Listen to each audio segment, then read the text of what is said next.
Hey folks, it's Nate, and it's time I got back to the drawing board, and today, to celebrate kicking off my own personal comic campaign, Hexwood, Dust and Ashes, which is linked in the description below, I'm going to take a quick look at a new indie comic book, and I'm going to be doing this for roughly the next week or so, just to get a feel for where the market's at and give you my thoughts on it. Now, today we are looking at Kamen America Volume 3. I've reviewed the first two volumes in this series already, and I will link those reviews down below. I found them to be good to great, and this one continues that trend. So spoilers, if you've already read and enjoyed the previous Kamen America books, you'll probably enjoy this one too. If you haven't read them, this isn't a great jumping on point. There's going to be some character dynamics in here that won't necessarily play the best for you. This is not a great jumping on book. In fact, this is the build-up to their big crossover between the Kamen America and Black Ops series, which I'm sure is going to be good because Black Ops has been pretty fun too. But what is in this specifically? Well, let's start, as always, with the form factor. Unlike the previous Kickstarted versions of this book, instead of having a hollow cover, this has a hard cover. This is a pretty good cardboard stock, I presume, and it feels really great. It doesn't have any of that kind of dulling that comes with the hollow finish for the colors, so I really enjoy that. I far prefer this cover treatment to the holographic cover treatment, and if Pellegrini and Lim stick with this, I will be a really, really happy camper. Moving on to the art inside, it's pretty good. As I've said before, Timothy Lim has kind of perfected his style for these kind of books, and I really like it. He has as you can see, a very cutesy, cartoony kind of a style that kind of reminds you of middle grade comics. And that's fine because that's really roughly the audience I would say Kamen America is primarily aimed for. But like all good books, it is worthwhile reading for anyone of any age. But Lim's art is excellent. And at this point, I have to put in a correction for myself. If you've watched my review of Volume 2, you know that I critiqued one of the villains in there, Vermilion Masquerade, as looking a little bit too much like Carly, our protagonist. And I have to rescind that. In fact, I was warned by Pellegrini that this was the case. And really, the name Vermilion Masquerade should have been a clue as well. But it turns out Vermilion Masquerade, she manipulates mud as her base power, and one of the things she does with it is she can disguise herself. So it turns out that what we've seen of Masquerade up until this point, not what she really looks like. And in fact, I would say, based on what we learned in this book, that she looks deliberately like Carly. It's a bit of a critique of the Kamen America persona, at least in the mind of Vermilion herself. Now, I'm not going to talk too much about that because to try and explain it would be a bit of a spoiler. But I do have to rescind that critique of the art because it was deliberate and clearly it worked because I thought they looked a lot alike, and now I understand why they looked a lot alike. So, very good foreshadowing there. And again, I can't have any art complaints now that I know this. So really great job there. This story is it's not quite as for me, it's not quite as gripping as the previous one, because the previous one, as I talked about, it really incorporated the local Indiana story of Oscar the Cherubusco turtle into Carly's story very well. I thought it was a nice parallel to her character struggle in that book, and her eventual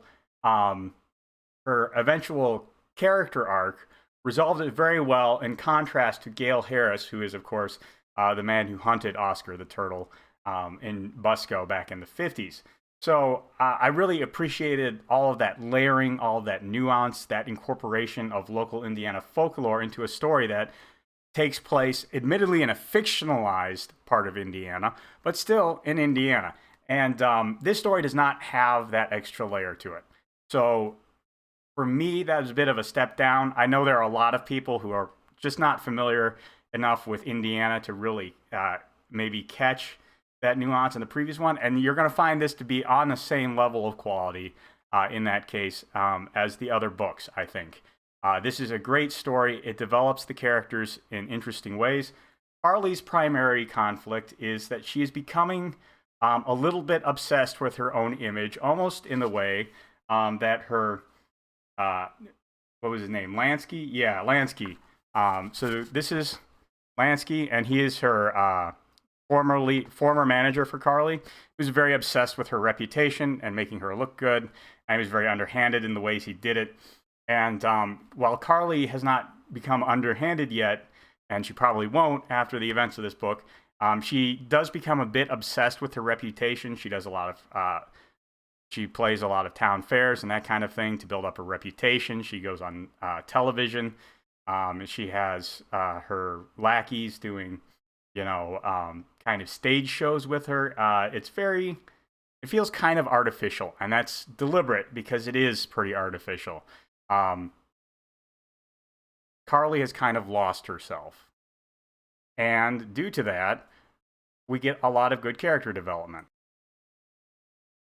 Carly eventually gets herself into a situation where her obsession with putting on these little shows leaves her vulnerable. You'll remember that she can only use her powers for a certain amount of time each day, and as part of each performance, she actually uses her powers. So she eventually finds herself in a situation where she runs through the time limit on her powers along with the rest of her team. She's kind of left vulnerable, and that is a very important lesson for her to learn. She has to really stay on top of what she's doing, how much she's doing, and why she's doing it. And I thought that was a very good character arc for her. We also get some good character development for the side characters. So we have Kamen Ramen and Kamen Comet both get a bit of development. We learn more about where they come from, how their skills that they developed before becoming superheroes are kind of helping the team out. Very good development all around. We also get some development for the non-superheroic characters. We learn a bit more about Sig and what he does and his general attitude and sense of competence. He definitely has a lot of skills that Carly does not. Misha has a few of them. Kyoko, she's more of the marketing guru herself, really. So very good development there. There's also the beginning of a rift between Carly and her best friend Vicky, who is the geologist and is also a civilian. And Vicky is struggling to find her place in Carly's circle of friends right now. They've always been best friends, as we've seen in flashbacks. But now that Carly has moved into this area of life where she's doing super heroics and she's developing a whole bunch of friends across the country and to a certain extent in other countries, if you count, members of Misha and Kyoko's wider circle, then Vicky has wound up feeling, it seems, a little bit out of place. And we get some hints of that in the beginning of this book, which is, I think, something that's going to be very interesting to explore later. Now, this whole story, that Crimson Vermilion, or Vermilion Masquerade, excuse me, is the villain, and she's a very interesting villain, especially in the ways that mud and earth serves as a kind of natural counter to Carly's powers. But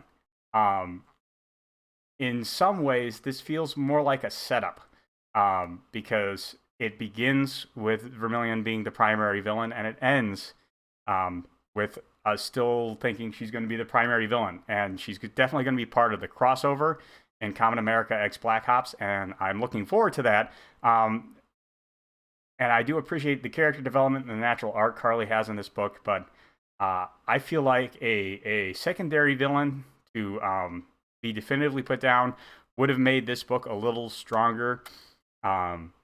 There were individual monsters in the previous books that could kind of serve as a really satisfying climax. They don't have that in this book so much. There is a final confrontation with Vermilion where it looks like Carly and her friends went out, but then in the epilogue of the book, Vermilion is fine, and she's not in prison or arrested. She's just sort of hanging out, doing her thing again. And it's not really clear to me how she got from being beaten by Carly to still being free to do whatever she wanted. And I would have liked to see that. Maybe we're going to go back and look at that at the beginning of the crossover or the next volume, standalone volume of Kamen America. But I would have liked a clearer resolution to the conflict in this book, and we don't really get it. Again, I'm sure more is coming, but I can only judge based on what I have so far. So there is that. Finally, there's the stuff that came with the Kickstarter, and I didn't get anything beyond the basics. And honestly, the book is worth the $15 price tag all by itself, if you ask me. It's a nice hardbound book in full color. However, I also got this set of stickers. Those are pretty nice. And there were things like they have these vinyl cutout pop-ups that are pretty cool. I forget how much those add-ons are. I'm really not interested in that kind of kitsch, but if it's your thing, they definitely have it in spades. You can go on the website, I think, and get most of it as well. So there you go. Kamen America Volume 3. Pretty great book from some pretty great people. I recommend checking it out if you have the chance. That's all I've got for you today. I hope you will consider checking out my own book in the Indiegogo link down below, and I will talk to you all later.